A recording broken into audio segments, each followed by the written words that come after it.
സിബി ജോസഫുണ്ട് വിവരങ്ങൾ നൽകാനായി. സിബി ജോസഫ്, മന്ത്രി വി ശിവൻകുട്ടി നേമത്ത് മത്സരിക്കുമെന്ന തരത്തിലുള്ള പ്രചാരണങ്ങൾ രാവിലെ വലിയ തരത്തിൽ ചർച്ച ചെയ്യപ്പെട്ടതാണ്.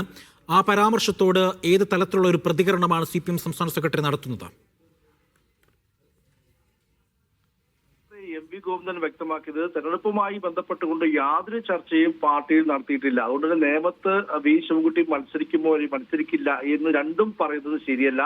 കാരണം തെരഞ്ഞെടുപ്പുമായി ബന്ധപ്പെട്ടുകൊണ്ട് യാതൊരുവിധ ചർച്ചകളും പാർട്ടിയിൽ ഉണ്ടായിട്ടില്ല. അതുകൊണ്ട് അത്തരം ചോദ്യങ്ങളിൽ പ്രസക്തിയില്ല എന്ന് തന്നെയായിരുന്നു ഇന്നിപ്പോൾ ഈ എം വി ഗോവിന്ദൻ ഇന്നിപ്പോൾ പ്രതികരിച്ചത്. അതോടൊപ്പം തന്നെ ഈ കോൺഗ്രസ് BD സതീശൻ അടക്കമുള്ളവർ 100 സീറ്റ് നേടിക്കൊണ്ട് കേരളത്തിൽ അധികാരത്തിലേക്ക് തിരിച്ചെത്തുമെന്ന് ഈ ലക്ഷ്യം 2026 സമാപനത്തിന് ശേഷം പറയുകയും ചെയ്തിരുന്നു. ഇതിനെ അദ്ദേഹം പൂർണ്ണമായും പരിഹസിക്കുന്ന ഒരു സമീപനമാണ് സ്വീകരിച്ചത്. ഈ അധികാരത്തിൽ വരുമെന്നും ഏത് ബോംബ് പൊട്ടിയാലും LDF അധികാരത്തിൽ വരും, ഇത്തരത്തിൽ ഇതിനു മുമ്പ് പലതവണ ഇത്തരത്തിൽ UDF അധികാരത്തിൽ വരുമെന്ന് അവകാശവാദം ഉന്നയിച്ചിട്ടുണ്ട്. പക്ഷേ UDF 100-ൽ പൊട്ടുന്ന സാഹചര്യം ഉണ്ടാകും.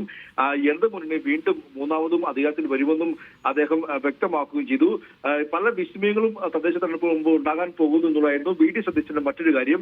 ഒരു വിസ്മയവും ഉണ്ടാകാൻ പോകുന്നില്ല എന്നുള്ളതായിരുന്നു എം വി ഗോവിന്ദന്റെ പ്രതികരണം. പല ബോംബും പൊട്ടുമെന്ന് പറഞ്ഞെങ്കിലും ഒരു ബോംബും പൊട്ടില്ല എന്ന് അദ്ദേഹം പറയുകയും ചെയ്തു. മറ്റൊന്ന് ഈ ഇത്തരത്തിൽ ഈ നിയമനവുമായി ബന്ധപ്പെട്ടുകൊണ്ട് അല്ലെങ്കിൽ ആന്റണി രാജുവിനെ അയോഗ്യനാക്കിയ ബന്ധപ്പെട്ട പ്രതികരണമായിരുന്നു അദ്ദേഹത്തിന് ചോദിച്ചത്. അത് LDFിന് ഒരിക്കലും തിരിച്ചടിയല്ല.